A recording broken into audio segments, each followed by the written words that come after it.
મોટો ફેરફાર થયો છે। બીએમસી ચૂંટણીના અત્યાર સુધીના પરિણામમાં બીજેપી શિવસેના ગઠબંધનને સ્પષ્ટ બહુમત મળી ગયું છે અને બીજેપી સૌથી મોટી પાર્ટી બનીને ઉભરી છે। એટલે હવે બીએમસીમાં પહેલીવાર બીજેપીનો મેયર બનવાનું નક્કી છે। ત્યારે બીજી બાજુ ઠાકરે પરિવારને મોટો ઝટકો લાગ્યો છે। બીજેપી શિવસેના ગુટમાં કાર્યકર્તાઓમાં ઉજવણીનો માહોલ છે। ત્યારે મહારાષ્ટ્રમાં 29માંથી 26 નગર નિગમ ચૂંટણીના પરિણામ બીજેપી ગઠબંધન આગળ આવતી જોવા મળી છે। આ જ મુદ્દાઓ પર આપણે વધારે વાત કરીશું અને આ ચર્ચા કરવા માટે નેટવર્ક 18ના સિનિયર એડિટર પ્રીતિ સોમપુરા આપણી સાથે જોડાઈ ગયા છે। પ્રીતિ, આ એક બહુ જ મોટી વાત આપણે કહી શકીએ કે વર્ષો પછી મુંબઈમાં કમળ ખીલતું આપણને જોવા મળી રહ્યું છે। તો આ કઈ રીતે તમે જોઈ રહ્યા છો? આ મોટા ફેરફાર થવાની પાછળ કયા કારણો કામ કર્યા? જો આપણે વાત કરીએ મુંબઈ મહાનગરપાલિકાની, તો મુંબઈ મહાનગરપાલિકાનું એન્યુઅલ બજેટ જોઈએ આપણે તો 75,000 કરોડ છે અને આટલું બજેટ જે છે એ કોઈ પણ નોર્થ ઇસ્ટના કોઈ પણ રાજ્યનું પણ નથી કે નથી યુરોપના કોઈ નાના દેશનું બજેટ પણ આટલું નથી। એટલું મોટું બજેટ મુંબઈ મહાનગરપાલિકાની છે।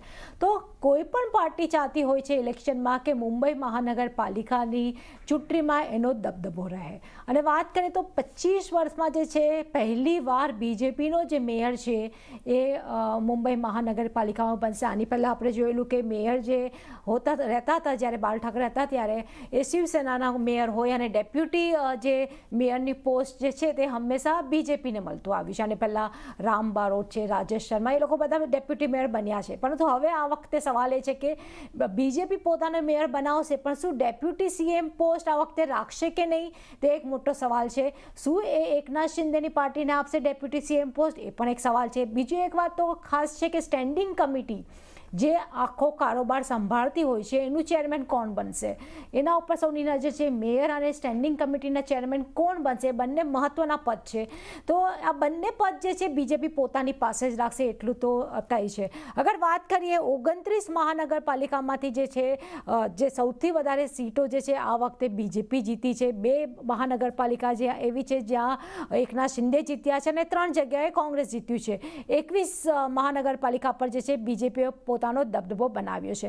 તો આ વખતેની ચૂંટણીની વાત કરીએ તો ખાસ કરીને જે રીતે પરિણામો આવી રહ્યા છે તો દેખાઈ જ રહ્યું છે કે વિકાસના નામે જે છે એ બીજેપીને વોટ મળ્યા છે અને બીજેપીને ખાસ કરીને મુંબઈમાં એક ફાયદો જે થયો છે એ થયો છે કે ઠાકરે બંધુ જે સાથે આવ્યા અને એમણે મરાઠી વર્સિસ નોન મરાઠીનો જે ઇસ્યુ ઉઠાવ્યો હતો તો એના કારણે પણ જે છે જે નોન મરાઠી વોટ છે એ બધા બીજેપીને મળ્યા છે, જેના કારણે ઘણો ફાયદો થયો છે।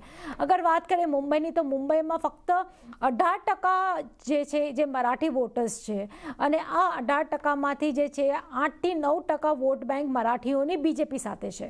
તો બાકીની જે વોટ બેંક હતી એ ડિવાઈડ થઈ છે મરાઠીઓની, જેના કારણે જે છે સૌથી મોટો ફટકો જે છે ઠાકરે બંધુઓને પડ્યો। કારણ કે અગર લાસ્ટ ઇલેક્શનની વાત કરીએ તો લાસ્ટ ઇલેક્શનમાં ઉદ્ધવ ઠાકરેની 86 સીટ હતી, જ્યારે આ વખતે 50ની આસપાસ એમની સીટ જઈ રહી છે એવું દેખાઈ રહ્યું છે। તો સૌથી મોટો જે ફટકો પડ્યો છે ઉદ્ધવ ઠાકરેને પડ્યો છે। અને બીજી તરફ જે જોઈએ તો ઉદ્ધવ ઠાકરેના વોટ જે છે એ રાજ ઠાકરેને મળ્યા છે પણ રાજ ઠાકરેના વોટ જે જવા જોઈતા હતા ઉદ્ધવ ઠાકરેની પાર્ટીને એમ ગયા નથી, એ ક્લિયર કટ દેખાઈ રહ્યું છે। તો આના કારણે જે છે આ વખતની ચૂંટણી જે થોડી ઇન્ટરેસ્ટિંગ પણ રહી અને ખાસ કરીને હંમેશા મુંબઈ માટે એવું કહેવાતું કે મુંબઈનું વોટિંગ પર્સન્ટેજ 50%ની આસપાસ રહે છે પણ આ વખતે 53% જેટલું વોટિંગ થયું, તો વધારાના 3% જે વોટિંગ થયું છે એનો ફાયદો પણ બીજેપીને મળ્યો છે। ઓકે, તો આ પ્રીતિ તમે આ સરસ રીતે આ વસ્તુ સમજાવી કે કયા કારણો અહીંયા આગળથી કામ કર્યા। પણ હવે જો આપણે આગળ જોઈ લઈએ જે રીતે આપણે જણાવ્યું કે ઉદ્ધવ ઠાકરેનો તો આમાં એક ક્લિયરલી આપણે કહી રહીએ કે પછડાટ થતો આપણને જોવા મળી રહ્યો છે, ઘણું વર્ચસ્વ એમનું ઘટતું દેખાઈ રહ્યું છે। તો આમાં કયા કારણો કામ કરી ગયા? જો ઉદ્ધવ ઠાકરેની વાત કરીએ તો ઉદ્ધવ ઠાકરેને લોકસભા અને વિધાનસભાની ચૂંટણીમાં ઘણો ફાયદો થયો હતો કારણ કે તેઓ મહાવિકાસ આઘાડી સાથે હતા। તો કોંગ્રેસના જે મુસ્લિમ વોટ છે, દલિત વોટ છે એ ઉદ્ધવ ઠાકરેની પાર્ટીને મળ્યા હતા, પરંતુ આ વખતે જે છે તે ગયા રાજ ઠાકરે જોડે, જેના કારણે જે છે જે લાસ્ટ ઇલેક્શનમાં જે એમને વોટ મળ્યા હતા તે આ વખતે મળ્યા નથી કારણ કે કોંગ્રેસ પણ અલગથી લડી રહી હતી। કોંગ્રેસની વાત કરીએ તો કોંગ્રેસને અત્યાર સુધીમાં જે છે ભિવંડી મહાનગરપાલિકા અને જે લાતુર સૂરમાં જે છે એ કોંગ્રેસ આવી છે. જ્યારે વાત કરીએ શિંદેની તો 2 જગ્યાએ ખાસ કરીને કલ્યાણ ડોંબિવલી અને થાણેમાં જે છે શિંદેનો દબદબો રહ્યો છે.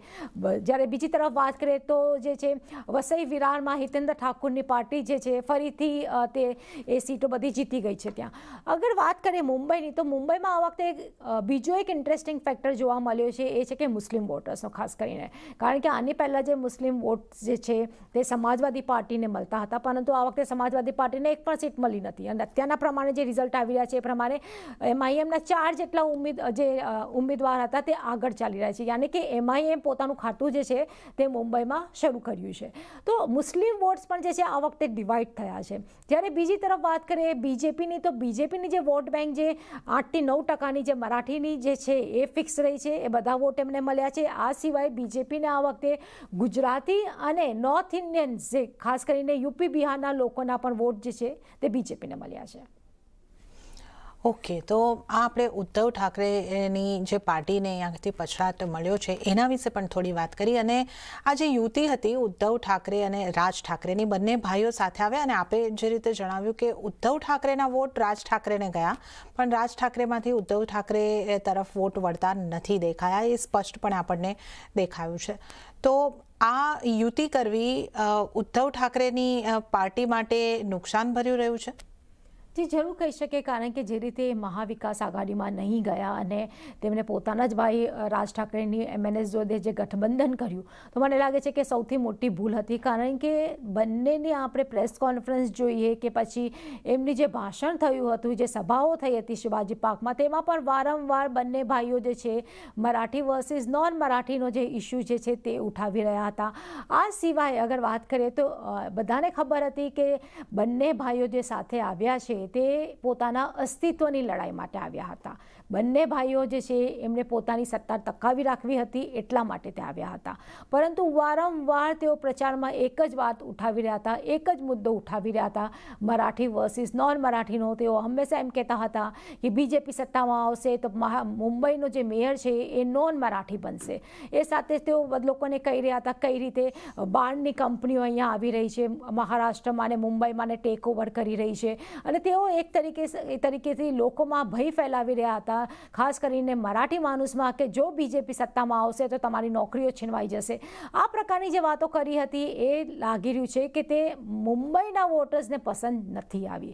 અગર આપણે બીજી તરફ વાત કરીએ તો પુણેની, તો પુણેમાં પણ જે છે અત્યારે બીજેપીની સત્તા બનતી દેખાઈ રહી છે. આ સિવાય નાસિક, જલગાંવ અને ધુલેમાં 3 ખાસ કરીને ઉત્તર મહારાષ્ટ્રમાં પણ જે છે બીજેપીની સત્તા આવી રહી છે. અને નાગપુરમાં તો પૂરી આખું ક્લીન સ્વીપ બીજેપીએ કર્યું છે અને નાગપુર મહાનગરપાલિકામાં પણ જે છે બીજેપીનો મેયર બનવા જઈ રહ્યો છે. ઓકે, તો આ આપણે ખાસ કરીને જે ચૂંટણીના રુઝાન આપણી સામે અત્યારે આવી રહ્યા છે એની મૂલવવાની પૂરેપૂરી કોશિશ કરી છે. પ્રીતિ, એક આ ચૂંટણી દરમિયાન ગઈકાલે બહુ જ જે મુદ્દાઓ ઉછળતા દેખાયા હતા, એક તો શાહીને લઈને અને એક વોટર લિસ્ટમાંથી નામ ગાયબ થવાની વાત આવી રહી હતી.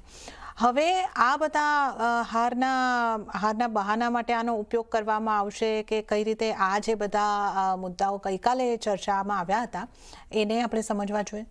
બિલકુલ, કારણ કે કાલે અમુક જગ્યાએ એવું થયું હતું કે અમુક વોટર્સના જે નામ હતા એ બીજા પોલિંગ બૂથમાં જતા રહ્યા હતા અને એમાં થોડું કન્ફ્યુઝન હતું. પણ આના માટે જે જિમ્મેદાર જે છે એ સ્ટેટ ઇલેક્શન કમિશનનું હતું, કારણ કે સ્ટેટ ઇલેક્શન કમિશને જે રીતનું કામ કરવું જોઈતું હતું, જે રીતના જે એક્સપિરિયન્સ લોકો જોઈતા હતા તે નહોતા, અને એના કારણે શરૂઆતના 2-3 કલાકમાં જે છે આખું કન્ફ્યુઝન હતું અને પછીથી સોર્ટ આઉટ થયું. અને રહી વાત સાઈની, તો હું તો એમ કહીશ કે મેં તો કાલે વોટિંગ કર્યું હતું અને આજે પણ જો મારા હાથમાં સાઈ છે એટલે હજુ સુધી ભૂસાઈ તો નથી.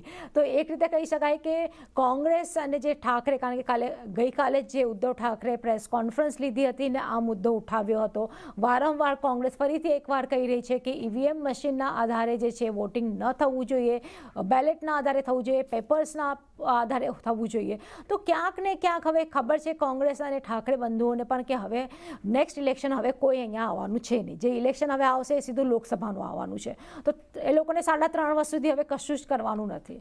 તો એક તરીકે કહી શકાય કે બંને ભાઈઓ અને ખાસ કરીને ઠાકરે બંધુ અને કોંગ્રેસે જે છે હવે આત્મપરીક્ષણ અને આત્મચિંતન કરવાની જરૂર છે અને પોતાનો જે બેઝ છે, જમીની બેઝ, એ મજબૂત કરવાની જરૂર છે.